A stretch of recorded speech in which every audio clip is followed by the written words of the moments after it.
Alors, bonjour à tous. Du coup, je m'appelle Juliette Becquet. Je suis en troisième année de thèse CIFRE qui s'intitule Impact de l'altération hydrologique sur les écosystèmes aquatiques de montagne dans les Alpes françaises. Si l'enjeu de ma thèse même devait se résumer en une image, ce serait celle de cet article de journal paru il y a quelques années sur la création d'une nouvelle centrale hydroélectrique sur le torrent de l'Arvan, en Savoie. On peut y lire à la fin, en termes écologiques, aucun impact négatif puisque la nature torrentielle de l'Arvan ne permet pas le développement d'une vie piscicole. Ainsi, on pourrait se demander, est-ce que le fait qu'il n'y ait pas de poissons signifierait qu'il n'y ait pas d'impact? Il faut savoir qu'en montagne, les sources des rivières sont très variées. Elles peuvent venir par exemple de la pluie, la neige, la glace ou encore le souterrain. Et cela va engendrer différents types de régimes hydrologiques. Par exemple, un régime glaciaire verra un pic de débit en été, alors qu'un régime pluvionival, par exemple, verra deux pics au printemps et à l'automne. Les conditions physico-chimiques vont également varier d'une source à l'autre. Par exemple, les rivières glaciaires seront plus froides que les autres. Et enfin, les caractéristiques hydrauliques vont également varier entre les rivières avec différents types de vitesse d'écoulement ou de hauteur d'eau, par exemple. Et tout cela va créer finalement une forte hétérogénéité environnementale dans les bassins versants de montagne, ce qui va induire la présence d'une faune aquatique très particulière. Et je voudrais attirer votre attention sur les macro-invertébrés. Pourquoi? Parce qu'à la fois, ils sont présents dans quasi toutes les rivières. En plus de ça, ils sont intégrateurs des perturbations environnementales, c'est-à-dire que leur présence va refléter l'état du milieu.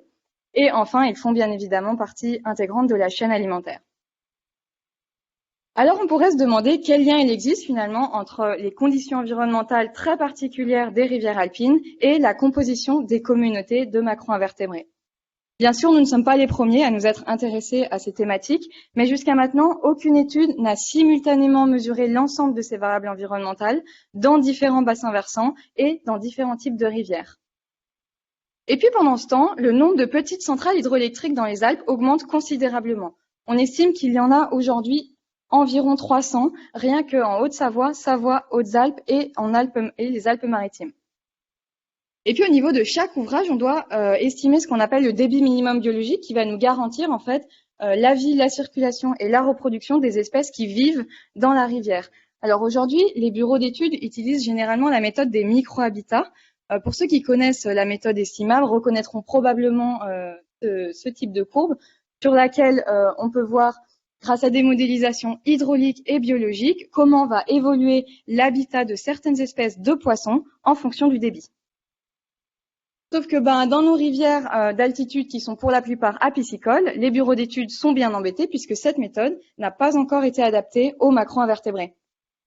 Donc finalement, ma thèse, c'est un petit peu l'histoire d'un bureau d'études qui souhaite améliorer ses outils de définition des DMB avec des scientifiques qui veulent améliorer les connaissances sur les macro-invertébrés. Donc ensemble, ils vont avoir l'idée de créer ma thèse qui va se diviser en trois parties. La première sera une étude à l'échelle du bassin versant. On va se demander quelles conditions environnementales expliquent la composition des communautés de macro-invertébrés à l'échelle du bassin versant. Ensuite, on va zoomer à l'échelle cette fois-ci du micro-habitat afin de créer des courbes de préférence hydraulique pour certaines espèces en particulier. Et enfin, la troisième partie de ma thèse est une mise en application de ces nouveaux modèles d'habitat grâce au suivi long terme de 3 microcentrales hydroélectriques. Donc maintenant, place à l'action.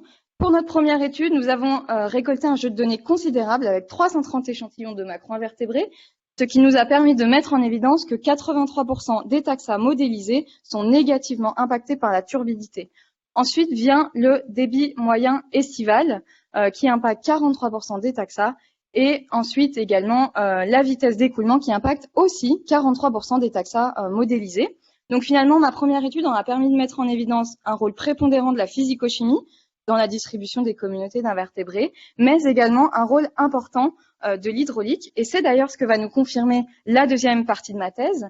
Donc pour cette deuxième étude, nous avons échantillonné 150 micro-habitats afin de créer des nouvelles courbes de préférence hydraulique pour certaines espèces en particulier. Vous pouvez en voir une ici par exemple, avec l'indice d'abondance de Bethis alpinus en fonction de la contrainte au fond, c'est-à-dire la force exercée par l'eau au fond du lit.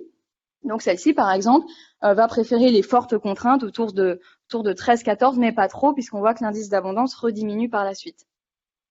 Pour terminer, nous allons pouvoir tester en fait ces nouvelles courbes de préférence hydraulique, ces nouveaux modèles d'habitat finalement, grâce au suivi long terme de 3 microcentrales hydroélectriques dans les Alpes. et on va pouvoir donc valider ces nouveaux modèles. Donc finalement, en conclusion, ma thèse aura permis d'une part d'améliorer les connaissances sur les communautés d'invertébrés, d'autre part de pouvoir rendre enfin possible une meilleure estimation de l'impact des ouvrages hydroélectriques en torrent alpin à piscicole, que ce soit en positif ou en négatif. Merci pour votre attention.